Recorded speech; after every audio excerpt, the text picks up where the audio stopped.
तो संत ऐसे जीव को जगाते हैं। तो सेठ जी तो चले गए दिल्ली। अब कहा कि कौन जाएगा सत्संग में, राउटी टेंट में रहेंगे, चलो दिल्ली रहेंगे, दिल्ली वहीं बगल में होटल ले लेंगे। अब वो सेठ जी पैसा का कमी नहीं, चले गए होटल में रह गए। 6 बजे से शुरू हुआ, 8 साढ़े 8 में समाप्त हो गया। तब तक ही 7 बजे तक उठे, अपना नहाए धोआए, सेठ थे, पूरा अच्छा से मालिश, पूरा तेल लोल लगाकर साबुन से नहा धोआ कर कपड़ा पहनते 8 साढ़े 8 बेड़े पर हो गया उनका। अब आएगा मैदान में तो लोगों ने कहा कि सत्संग तो खत्म हो गया, सत्संग तो 6 बजे से था, तो भी छूट जाएगा। कहा कि ना आप पहले ही आ जाएंगे। अब फिर चले गए, कौन धूप में रहेगा यहाँ टेंट राउटी में, चलो वहाँ एसी में रहा जाएगा रूम में। चले गए सेठ साहब वहाँ, फिर सो गए, आराम करते करते 5 बज गए। थके थे, कभी चले नहीं थे उतना, अब जाकर सोए तो बस 5 बज गए। अब उठेंगे तो एक नौकर को लेते गए थे कि अटैची पे कौन ढोएगा। तो पहले ज़माने में ट्रैक्टर नहीं था, बैल से हल जोतते थे, तो एक हलवाहे को ले लिए थे, हल चलाने वाले। उनके यहाँ बहुत इतना बड़ा जमींदार थे, 50 हलवाहे थे, 50 हल चलाने वाले, 50 जोड़ी बैल था। तो उनके खेत में 50 जोड़ी बैल काम करते थे, जुटते थे, 50 को हल चलाने वाला था, उसी में से एगो के ले लिए थे, चलो मेरे साथ में। अब सेवा करने के लिए ले लिए कि भाई ढोएगा बैग कपड़ा अटैची। तो जैसे 5 बजा तो उठे, शेर साहब को जगाए हलवाई ने कि चलिए सरकार फिर लेट हो गया, फिर नहीं मिलेगा, चलिए चलिए जल्दी। अच्छा चलो चलो, अरे कोई बात नहीं है, थोड़ा सा भी मिल जाएगा तो कोई बात नहीं है। 4 से बजे शुरू हुआ, 5 बज रहा है, चलो 6 बजे ले होगा, 5 मिनट 10 मिनट मिल जाएगा, क्या घबराता है, चलो। तो ऐसे आराम से उठे, पुला गलाली करते धरते। अब जब चलने लगे तो रोड में सामान देखने लगे, अरे सामान मुलाव कितना दाम का है। अब रोड में दाम उलाते उलाते फिर वहीं 7-8 बज गया। अब कहा कि अब तो कहाँ जाओगे, 8 बजे तो महात्मा जी का सत्संग खत्म हो जाए, पूरे चला जाएगा, तो छोड़वा। अभी हलवाहे को बड़ा दिक्कत, हल चलाने वाले वो संस्कारी था, वो मतलब पूर्वजन्मों का वो भगत था, उसका बड़ा पट चुटता था। अब डरे सेठ से कुछ बोलता नहीं था, तो सुबह का सत्संग छूट गया, शाम का भी छूट गया। कल 4 बजे के पहले ही जगा दिया सेठ को।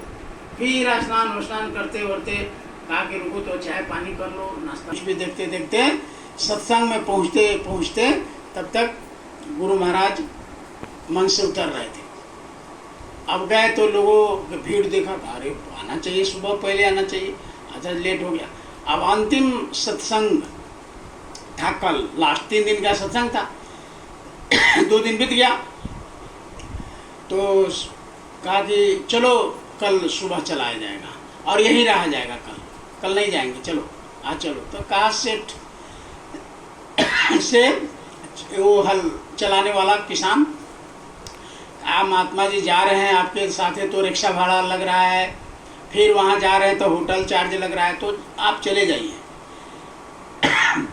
आप तो देखिए लिए कल चलाइएगा, हम आपका यहाँ बैग वूग रखवाली करेंगे, यहाँ जगह चेक कर रखेंगे।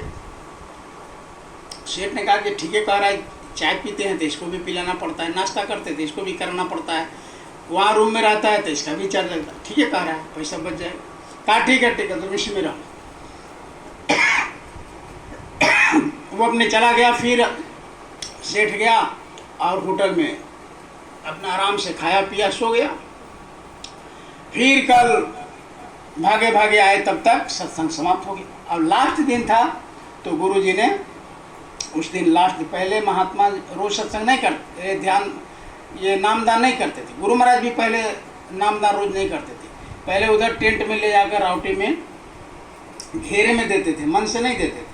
उसमें पर्चा भरना पड़ता था कि 3 घंटा रोज जो तुम अगर अध्यात्म के लिए टाइम लग दोगे, ध्यान भजन के लिए, तब पर्चा भर करके तब उसमें बैठाना पड़ता अंदर में। और गुरु महाराज आते थे और देखते थे सबको चेहरे पर, किसी किसी को कह देते थे बच्चे जाओ बाद में ले लेना, और औरों को दे देते थे, नहीं तो सभी को दे देते थे। तो उसी तरह पहले महात्मा सबको एक साथ नामदान नहीं देते थे, थोड़े लोगों। बाद में गुरु महाराज मन से देने लगे, नहीं तो पहले गुरु महाराज भी देते थे अलग था, तो गुरु महाराज ने नामदान दे दिया।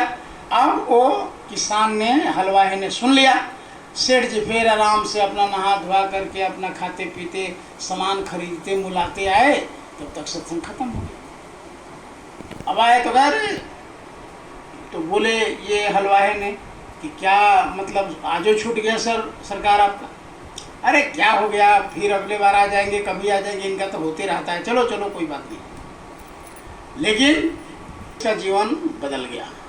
अब पहले जो रूटीन था उसका सब बदल गया। अब घर पर आते आते सेठ अपना घर चला गया, ये किसान अपना घर चला गया। लेकिन जो माला सुमरन करने का तरीका जो महात्मा जी बताए, ये रोज करने लगा सुबह शाम। पहले 60 ये 50 हल जाता था किस सेठ के खेत में, 50 हलवाए। तो अब 49 जाने लगे। ये 50वां क्या करता था, ये करता था कि 11 बजे से रोज खा पी करके जो हल चलाने जाता था खेत में, ये क्या करता था, भूरे बैल को खिला करके हल लेके चला जाता था। और ये सब 11 बजे जो आता था जोतने के लिए, उतने 11 बजे के पहले ही दिन भर का ये हल जोत लेता था खेत, और ले जाकर बैल को उधर जंगल में छोड़ देता था चरने के लिए। अपने छाव में पेड़ के किनारे गमछा ओढ़ करके भजन करने लगता था रोज।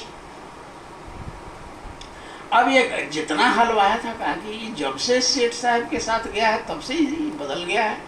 हम लोग के साथ हल चलाने नहीं आता है, ये भूरे कौप चलाता है। अभी इनको क्या पता है कि वो अपना चादर उड़ करके भजन कर रहा है। सब हलवाई ने शिकायत किया सेठ से कि सेठ साहब वो बहुत बह गया है, जब से आपके साथ गया ना वहाँ दिल्ली, और बहुत मन बड़ुआ हो गया है। हम लोग के साथ दिन भर कहाँ हल जोता है, ये अब सुबह जाता है इधर इधर जाके वो खेत जोत देता है, अब बैल को छोड़ देता है, बैल उधर जंगल में चरता है, आई चादर तान करके वहीं सो जाता है। सेठ कहा कि तो बहुत गड़बड़ करता है कि तनख्वाह उतने देते हैं, हम भी उतने दिन भर हम लोग घाम में ही करते हैं, और वो बस कब जाता है और उसके बाद दिन भर घाम में हम लोग खेत जोतते हैं, वो सोता रहता है। कहा कि ना बहुत ईमानदार है। कहा कि नहीं ठीक है, जब से वो आपके साथ गया तब से वो खराब हो गया है। अब सेठ कहा कि तो बड़ा ईमानदार है। अच्छा चलो आज हम इंक्वायरी में आएंगे, हम देखने आएंगे, चलो चुपचाप तो सजाओ, हम आएंगे चुपचाप देखे। आके रुको। अब गया सेठ, कुछ नहीं पूछा, तो देखा कि सही बात, आंख से प्रमाण मिल गया। तो अब उनको लगा कि झूठ बोला होगा, ये तो सचमुच में चादर तन के सो रहा। अब गया पीछे, मारा लात उसके पीछे, मारा लात ऐसे, अब वो धप से गिर गया नीचे। वो तो भजन कर रहा था, अब सीधे ऐसे ही गिर गया। सेठ एक 2 लात और लगाया ऊपर से, उठो। अब वो तो बेचारा भजन कर रहा था, उसकी आत्मा निकल गया था ऊपर। अब 2-3 लात लगाया, फिर भी कुछ नहीं। तब चादर हटाया, कहा कि मर गया का, तो ये देखा चादर हटाया तो देखा कि ऐसे गिरा है। अब मुंह से उसका सजाव दही, जैसे दही नहीं होता है एकदम ताजा, मुंह से ऐसे गिर गया था वहीं पर। सेठ ने देखा कि ये क्या हो गया, ये मुंह से कुछ बुकरेगा या कुछ गिरेगा तो खराब, एकदम लग रहा है कि सजाव दही है छाली वाला, इससे मुंह से निकल गया, इसके मुंह में लगा। अब वो देखकर हक्का बकर आ गया, इसको जगाया तो इसे देखा। अब सेठ साहब को प्रणाम किया, कहा सरकार आप यहाँ, अरे ये क्या हो गया सरकार, आप थोड़ा सा विलम्ब कर देते तो मेरा काम हो जाता। क्या हुआ, अभी देवलोक में पहुँचे थे, और देवलोक में देवता सबको वही खिला रहे थे, भोज प्रसाद खिला रहे थे, वही दही चला रहे थे और हिला दिए, बस वही गिर गया। और कहा कि लो भाई हैं। अब राजा, अब सेठ देखा तो उसमें गलत भी बात नहीं था।